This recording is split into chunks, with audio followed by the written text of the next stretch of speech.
आगे बढ़ते हैं। सीएम अशोक गहलोत ने बीजेपी पर अब तक का सबसे बड़ा हमला बोला है। कांग्रेस कार्यकर्ताओं को संबोधित करते हुए सीएम बोले कि बीजेपी ने राजस्थान में सरकार गिराने की साजिश की और गृह मंत्री अमित शाह कांग्रेस विधायकों से मिले थे।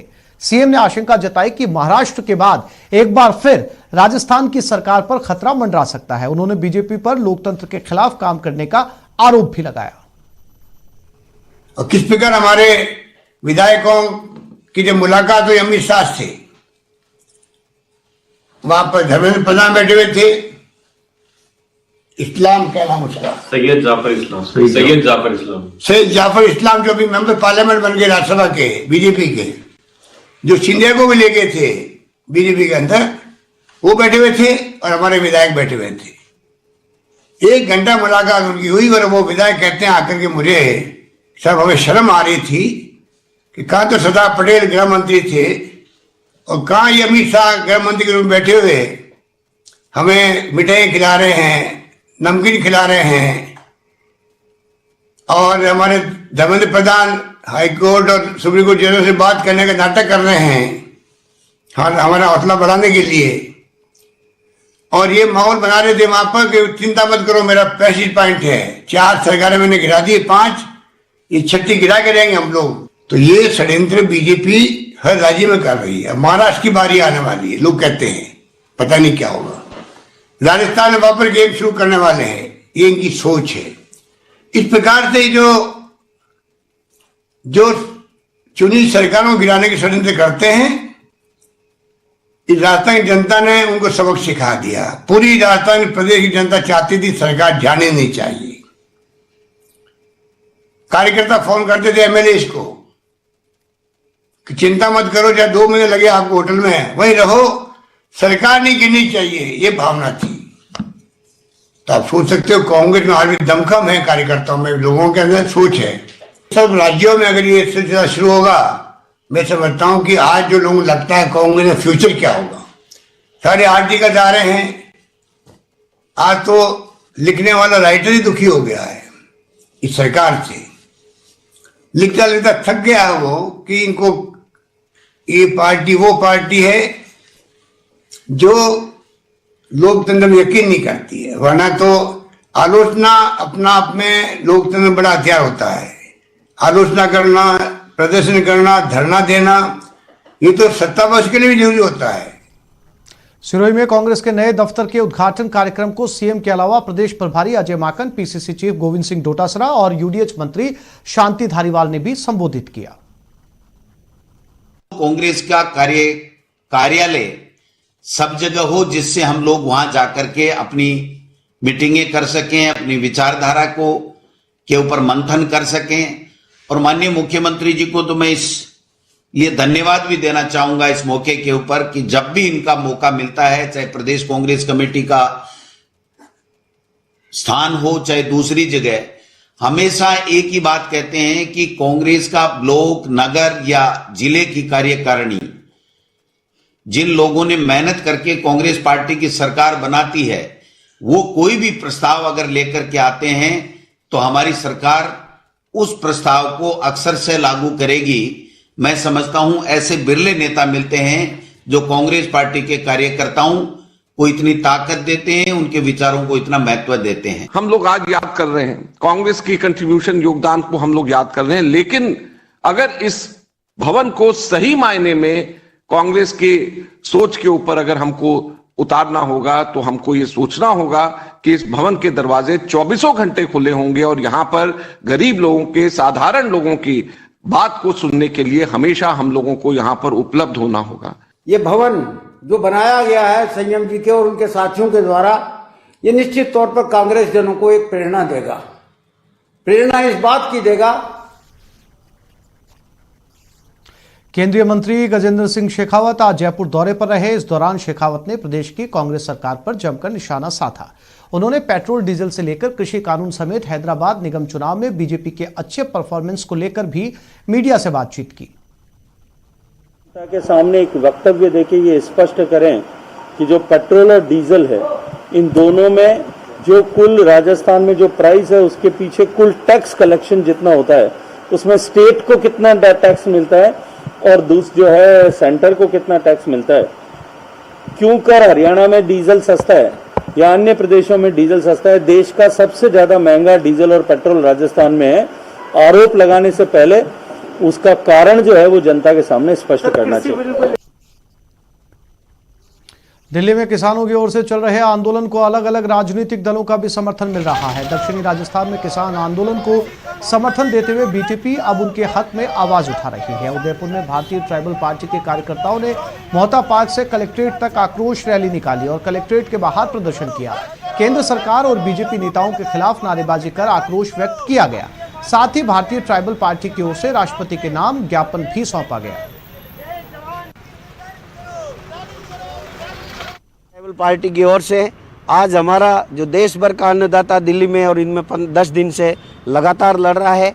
जो अभी हाल में संसद में किसान विरोधी 3 कानून जो बनाए गए उनको रद्द कराने की मांग को लेके, जिसमें मुख्य रूप से एमएसपी निर्धारित कराने की मांग, कम से कम किसान की फसल जो पैदा होती है उसको निर्धारित दर पे कम से कम रेट में खरीदने की गारंटी दी जाए। दिल्ली में किसानों पर महामंथन सरकार के साथ 5वें दौर की वार्ता जारी है। बैठक में किसानों का बयान आया है, लिखित में जवाब चाहिए। बहुत चर्चा हो चुकी है। किसान संगठनों के 40 प्रतिनिधि शामिल हैं। दिल्ली बॉर्डर पर अभी भी किसान जमे हुए हैं। 8 दिसंबर को भारत बंद का आह्वान भी किया गया है।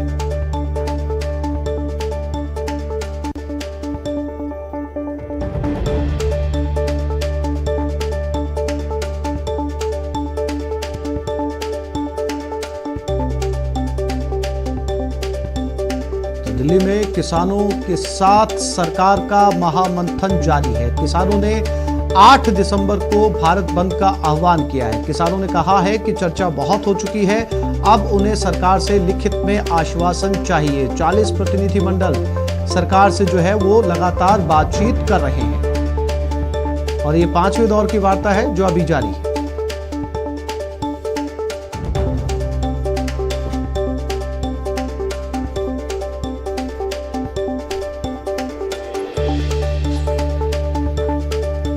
और इसी खबर पर ज्यादा जानकारी के लिए बात करते हैं हमारे दिल्ली संवाददाता विनीत के साथ। विनीत, 5वें दौर की ये बातचीत है। किसानों ने साफ तौर पर कहा है कि उन्हें लिखित में आश्वासन चाहिए। इसके साथ ही उन्होंने 8 दिसंबर को भारत बंद का ऐलान भी किया है, आह्वान भी किया है। आपको क्या लगता है कि आज जो 5वें दौर की वार्ता है, कुछ जो है वो प्रतिनिधि मंडल झुकता हुआ नजर आएगा या सरकार कोई बीच का रास्ता, रियायती रास्ता निकालेगी? जी निश्चित रूप से ये अभी तक का सबसे बड़ा सवाल है कि आखिरकार क्या होगा। लेकिन जिस तरह से हमें जानकारी मिल रही है, किसान संगठन के किसान नेताओं ने साफ तौर पर सरकार को कहा है कि चर्चाएं अब बहुत हो गई हैं।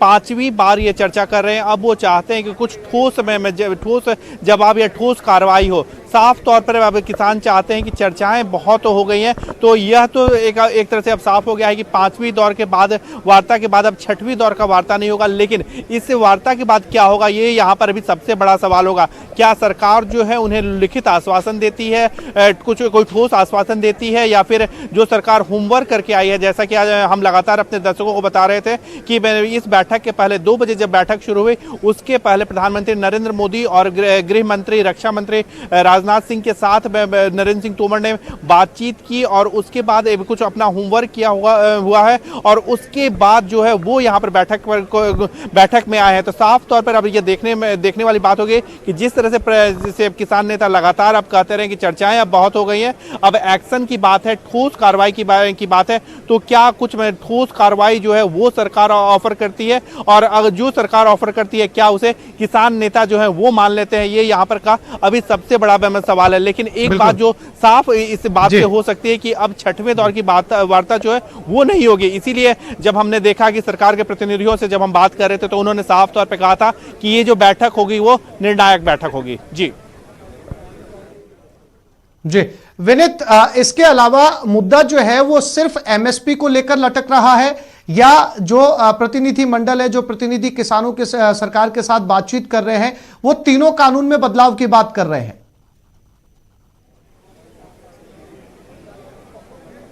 जी मैं आपको बताना चाहूँगा कि अगर हम बात करें एमएसपी का तो मुद्दा है ही, सरकार जो है वो लगातार कहते रही है। न्यूज़ 18 के साथ भी बातचीत में नरेंद्र सिंह तोमर ने कहा कि जो कृषि मंत्री हैं कि वो जो है वो एमएसपी पर लिखित आश्वासन देने को तैयार है, लेकिन जो किसान है वो चाहते हैं कि सिर्फ आश्वासन से नहीं या फिर लिखित से नहीं, इसको लेकर के कानून बनाने की बात होनी चाहिए। इसके साथ ही साथ जो 3 कृषि कानून जो है वो बने। इंतजार करना चाहिए कि इस वार्ता के क्या नतीजे निकलकर सामने आते हैं। हालांकि किसान साफ तौर पर कह चुके हैं कि अब छठे दौर की वार्ता नहीं होगी।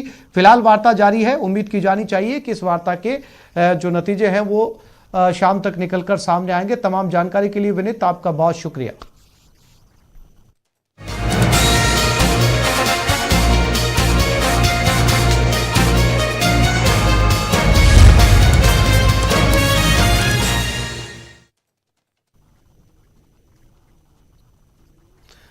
पंचायती राज चुनाव का चौथा चरण है। सभी जगह शांतिपूर्वक मतदान जारी है। पंचायती राज चुनाव 3 बजे तक 50.77% हो चुका है। हिंडौली में 3 बजे तक 40.01% मतदान हुआ है। डूंगरपुर में 3 बजे तक 47.28% मतदान हुआ है। अजमेर में 3 बजे तक 49% मतदान हो चुका है। किशनगढ़ पंचायत समिति में 52.20% मतदान, अराई पंचायत समिति में 47.18% मतदान। 46 पंचायत समितियों के लिए मतदान जारी है। 21 जिलों में 7,346 केंद्र पर मतदान हो रहा है।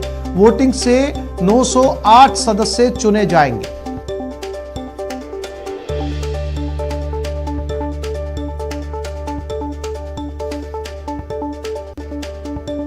प्रदेश में पंचायती राज का आज आखिरी चरण है। इसके लिए 21 जिलों की 46 पंचायत समितियों के लिए सुबह 7:30 बजे से मतदान जारी है। आप अपनी टीवी स्क्रीन पर इस मतदान की 6 तस्वीरें देख रहे हैं। यह तस्वीर उदयपुर, अजमेर, बीकानेर, डूंगरपुर, चित्तौड़गढ़ और पाली की है, जहां ठंड के बावजूद सुबह से ही मतदान केंद्रों पर वोटिंग के लिए मतदाता उमड़ने लगे और दिन चढ़ने के साथ ही मतदान केंद्रों पर वोटरों की भारी भीड़ देखी जा रही है। चुनाव के दौरान पोलिंग बूथों पर हेल्थ गाइडलाइन का भी विशेष ख्याल रखा जा रहा है।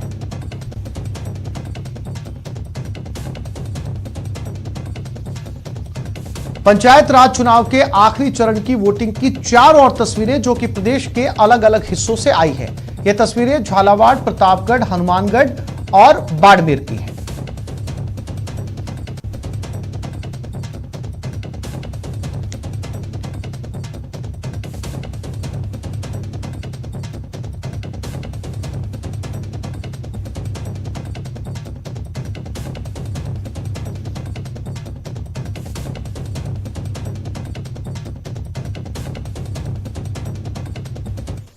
आज पंचायती राज के चौथे और अंतिम चरण का मतदान हो रहा है, जिसमें आमो खास सभी पोलिंग बूथों पर जाकर अपने मतों का इस्तेमाल कर रहे हैं। इस बीच सीकर के सुतोद गांव में PCC chief Govind Singh Dotasra booth संख्या 30 पर वोट डालने पहुंचे।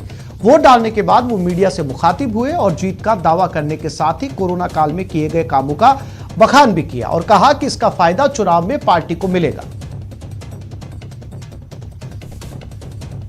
पिछला 5 साल का भारतीय जनता पार्टी का वो ग्रामीण क्षेत्र की उपेक्षा का रहा और शहरों की भी उपेक्षा का रहा। ये 2 साल का जो कार्यकाल है वो बहुत अच्छा कार्यकाल कांग्रेस सरकार का राजस्थान में गया और कोरोना काल में ऐतिहासिक प्रबंधन करके लोगों की जान बचाने का काम किया है।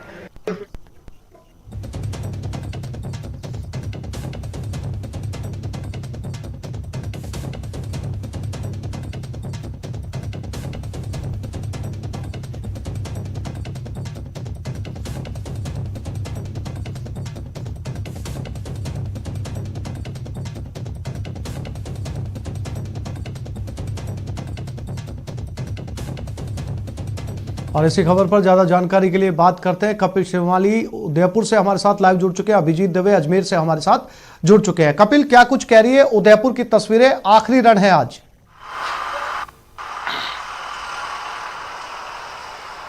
बिल्कुल, देखिए आज आखिरी चरण है और पिछले 3 चरणों की बात करें तो आज का जो मतदान प्रतिशत है दोपहर 3 बजे तक का पिछले 3 चरणों के मुकाबले बेहतर नजर आ रहा है, क्योंकि 3 बजे तक मतदान प्रतिशत 50% को पार करते हुए 52.45% उदयपुर में हो चुका है। 5 पंचायत समितियों में मतदान इस समय चल रहा है। हम इस समय पलोदड़ा गांव के बूथ पर मौजूद है। आप देखिए कि एक मतदान केंद्र में 2 बूथ है और दोनों बूथ की अलग अलग तरह की तस्वीरें मिलेगी। एक बूथ जो कि पूरी तरह से खाली है, जहां पर मतदाताओं की संख्या बिल्कुल नहीं है, लेकिन दूसरी ओर आप कतार देख सकते हैं। हालांकि यहां पर जब हमने जानने की कोशिश की मतदाताओं से, तो ये जानने में आया कि यहां पर मतदाताओं का एक साथ झुंड आता है और करीब 50% से ज्यादा मतदान इस मतदान केंद्र पर भी हो चुका है। तो अब जब मतदान खत्म होने में करीब 2.5 घंटे से कम का समय बचा है, लेकिन मतदाताओं का पहुंचने का सिलसिला लगातार जारी है और जो जनप्रतिनिधि वो लगातार ग्रामीण इलाकों में जाकर अपने मतदाताओं से अपील कर रहे हैं कि वे अपने मत का प्रयोग करें। 52.45% मतदान हो चुका है। 11 जिला परिषद सदस्यों और 81 पंचायत समिति सदस्यों के लिए मतदान प्रक्रिया चल रही है और आज अंतिम चरण मतदान का है, जिसको लेकर ये माना जा रहा था कि आज मौसम ने भी साथ दिया है, तो ऐसे में मतदान प्रतिशत पिछले चरणों के मुकाबले बेहतर होगा। और निश्चित तौर पर जो 3 बजे तक के जो मतदान के आंकड़े निर्वाचन विभाग ने जारी किए बताते हैं कि मतदान प्रतिशत, जब आखिरी मतदान प्रतिशत का आंकड़ा निर्वाचन विभाग जारी करेगा तो पिछले चरणों के मुकाबले काफी अच्छा रहेगा। जी अभिजीत, अजमेर से आंकड़े क्या कह रहे हैं? क्या जो वोट प्रतिशत है वो उदयपुर की भांति अजमेर में भी बढ़ा है या पिछले के मुकाबले जो है वो समानांतर बना हुआ है?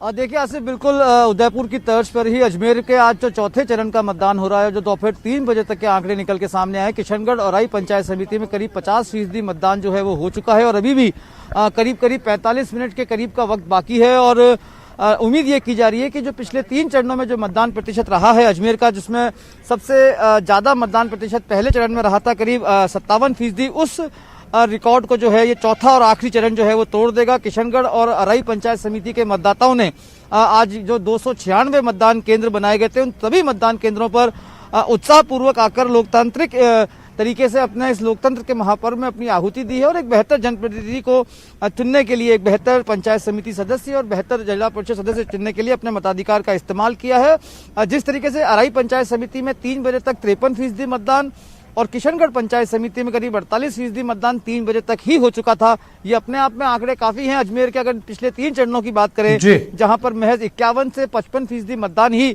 हो पाए थे, तो ये जो उत्साह है मतदाताओं का, ये आखिरी चरण में देखने को मिला है। इसमें कई सारे फैक्टर्स हैं। आज मौसम की अगर बात करेंगे तो पिछले कुछ दिनों के मुकाबले आज तापमान जो है वो बेहतर रहा है। बिल्कुल अभिजीत, जैसा कि आपने बताया कि आंकड़े जो है पिछली बार के मुकाबले लगातार उदयपुर की तर्ज पर अजमेर में भी जो है वो बढ़ रहे हैं। हालांकि आज आखिरी चरण का चुनाव है। आप दोनों साथियों का बहुत शुक्रिया हमसे जुड़ने के लिए, जानकारी साझा करने के लिए। कोरोना काल में शादियों से जुड़ी बड़ी खबर है। सरकार ने नई गाइडलाइन जारी की है। विवाह स्थलों पर भीड़ एकत्रित करना अब महंगा पड़ेगा। गाइडलाइन की पालना ना होने पर कार्रवाई होगी। विवाह स्थल का तुरंत लाइसेंस रद्द किया जाएगा। विवाह स्थल पर 100 लोगों की ही अनुमति होगी। डीएलबी निदेशक दीपक नंदी ने यह आदेश जारी किया है।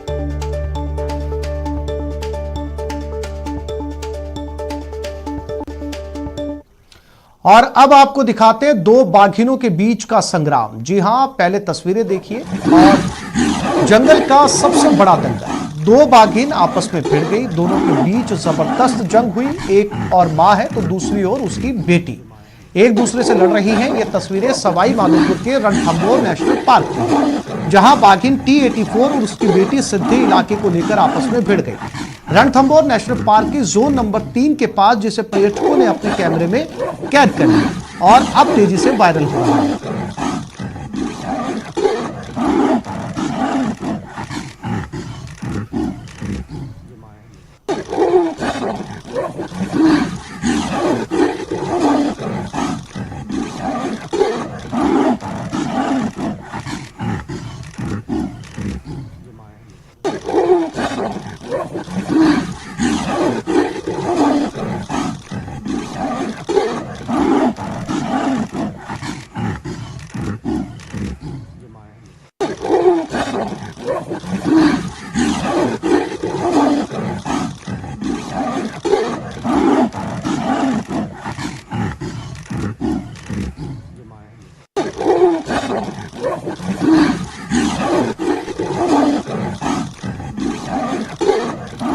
आज शाम 5:30 बजे देखिए जारी है सियासी साजिश। तो इस बुलेटिन में फिलहाल इतना ही। नमस्कार। पर्दे के पीछे की बातें बहुत सारी, उतावली बीजेपी आए अपनी बारी, सीएम का बयान आरोप बहुत भारी, सरकार गिराने की साजिश है जारी। देखिए आज की सबसे बड़ी खबर, जारी है सियासी साजिश। न्यूज़ 18 राजस्थान पर शाम 5:26 पर